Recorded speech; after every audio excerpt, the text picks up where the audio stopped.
Thank you so much for joining us. It's always great to sit down and talk about the city and everything that's going on involving our state's most important economic and political center, the city of Boston, with the mayor of Boston, Michelle Wu. Mayor, great to see you. Nice to see you. Great to have you over here. Our last time we talked was last fall. We had to do it by Zoom because of some COVID that was going on over here. Back then, I asked you about running for re-election. You're up next year, and you said something along the lines of you were 90% there. Well, have the other 10% vanished? Are you definitely running? I have a lot of work in front of me. A lot of it is important long-term work, and I hope to keep making progress on that. So I still need to have some conversations before shifting on to a campaign or politics. So for now, I'm focused on what's in front of us in City Hall and hope to have an announcement at some point in the future. What are you still mulling over?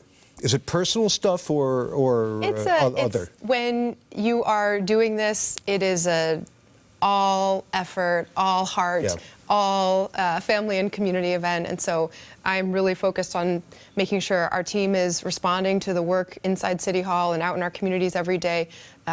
Making an official campaign announcement takes a whole level of other coordination among a bunch of different factors. All right, but your message to potential challengers is hold your fire. I love what I'm doing. Okay, I love the city. Hope to keep doing it. All right, thanks.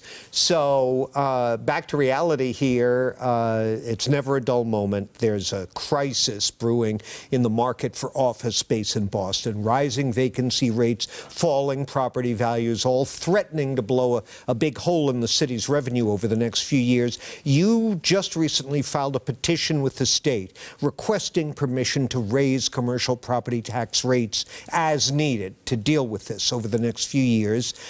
Major players in the commercial real estate world that I've been talking to say this is like pouring gasoline on a fire. What's your response to them? This is a situation where cities around the country are having to rethink ultimately how to have their downtowns be lively and vibrant with more residential, more events. We are doing everything we can to make sure we are trying to address the underlying challenge here around vacancies, because we know the more people there are from living in the neighborhood, from having an easy time walking there and being in the area, that supports our small businesses, it keeps our streets safe, there's all sorts of benefits.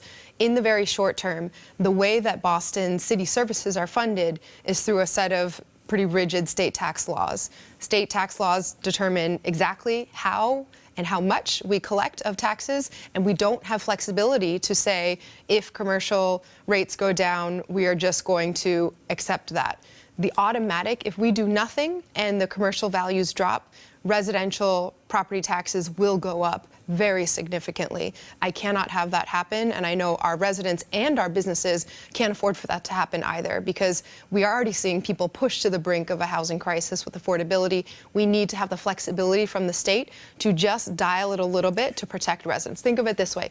There is a pie of taxes. We don't get to change the size of the pie depending on what happens, only how it is cut between residents and commercial. And if we don't change the structure of this particular provision to ease the shift, it will end up causing strain and pressure on our seniors, on homeowners and renters, and all the workers at these businesses as well. Well, first of all, some Boston property owners, residential property owners, could afford to pay more. There's a lot of affluent people in this city who live in properties that are, by most measures, undertaxed. You have one of the lowest residential property tax rates in the region, and the city's never had a Prop 2.5 override. Why not look to target a little more residential revenue?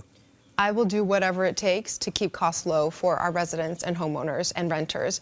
We simply, with housing prices already where they are, the vast majority of Boston's residents are struggling to make sure that they can pay rent and do everything else that they need. They're paying an unsustainable amount already with the cost of housing as it is. And so we can't make that worse, because then it affects our businesses. It affects everything else we're trying to do. Well, but what about the point that these property owners are making, that and investors, that, you know, this is just piling woe on top of woe and sending a negative message and perhaps ultimately forcing them to look elsewhere for their investments? Well, I think we have to be clear about what is being proposed here, which is the same tool that was deployed during the Menino administration exactly 20 years ago when there was a similar situation. The tweak of just a little bit of a smaller drop to taxes on the commercial side means that we don't get a skyrocketing of taxes on the residential side. So it's not that commercial property owners are paying more taxes. They're paying less of a decrease than they otherwise would have. Now, I wish we had the ability not to rely on property taxes for 3/4 of how we pay for city services. It is a different figure and mix of revenues than most other major cities in the country have. But because we're limited by state law as to how we can generate revenues to pay for police and fire and teachers and parks and pothole filling, this is the system that we have. And in order to move through that, my number one concern is going to be protecting our residents and homeowners. Well, I can think of one. We have to take a break, but I can think of one big difference between now and 20 years ago. Back then, in the early aughts, the dot-com bubble had burst and so forth, and the city quickly rebounded. The seaport development began, bringing in all sorts of revenue. This time around, we have this pandemic-induced phenomenon of working from home. Do you think that's temporary or not?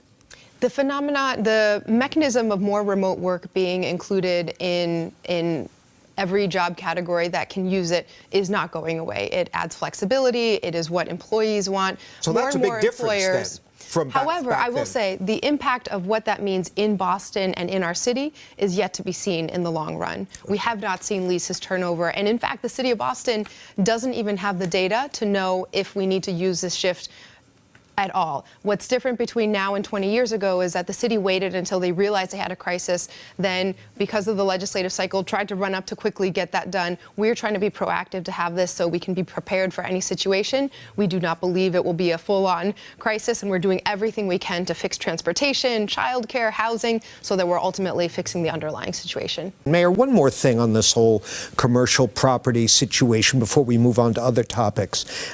Here's a quote from Greg Vassell, the head of the Greater Boston Real Estate Board, the lobbying organization for these property owners. Quote, "If you drive the cost of doing business in Boston to a point where it's unpalatable, people can go elsewhere and spend their money elsewhere," end quote. Agree, disagree? What are your thoughts on that? I completely agree that we need to be doing everything possible to support more economic activity, to streamline permitting and create ways for our businesses to have more predictability in the operational environment. That's what we've been doing with our new planning department and so many of the regulations that we've been trying to modernize and streamline. The key piece here, though, is that what I hear when I visit with large employers and businesses all across the city and region, they say our number one challenge is the housing crisis. Our employees are not staying at our companies or can't even afford to come join us because they can't find anywhere to live. And so it is in everyone's most fundamental interest to make sure that residents aren't being pushed out. And that's why protecting and not making that affordability crisis worse is the most important thing. Well, when they complain about the cost of doing business getting out of control, do you think that's a valid complaint or not? I want to make sure we're balancing everything we can. It's a difficult economic environment, and Okay. I know we are at 22-year high interest rates, and that puts a lot of strain on our small businesses and our commercial sector, which is still trying to recover from the pandemic. But at its base, housing prices drive a lot of those challenges as well. And so we need to make sure that we are doing everything we can. And if used right, this tool is not going to make the sky fall for anyone. In 2004, it was deployed successfully. It is a cushion to avoid a shock and not a shifting of a major burden from one sector to another. Well, not to be flip on a serious subject, but if these property owners down in the financial district hang around long enough, they may have waterfront property. The state claims Boston Harbor will see 2.5 feet of sea level rise over the next 50 years.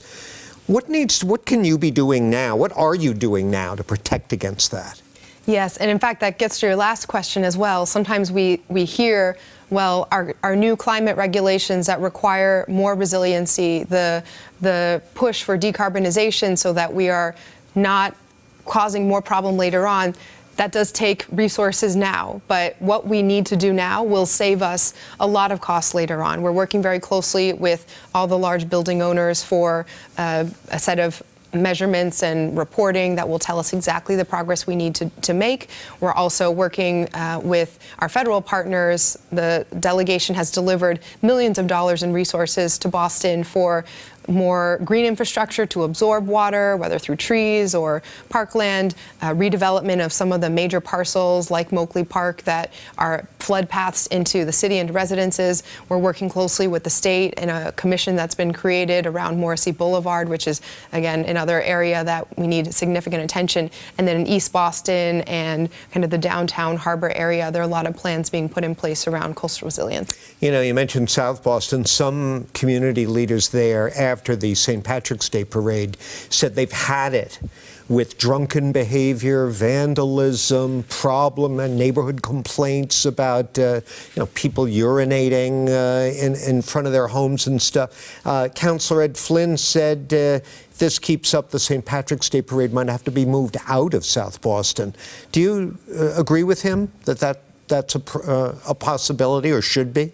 Well, I'll just say that I know this event is one of the biggest all year round that our Boston Police Department and public safety partners have to prepare for. It is a full call-up of every single officer is either stationed along a route or in our neighborhoods, making sure that there's coverage there. And so they do a tremendous job, and they did this year as well, of managing the parade route and then making sure that there's safety and order and a basic level of quality of life in the neighborhood. It is challenging whenever you get so many people in one area. Ultimately, it's up to the parade organizers. This is a private parade, and each group that wants to host a parade submits an application to the city with their proposed route. Should they come back and say, we want to do it downtown or somewhere else instead? Do you want it to stay?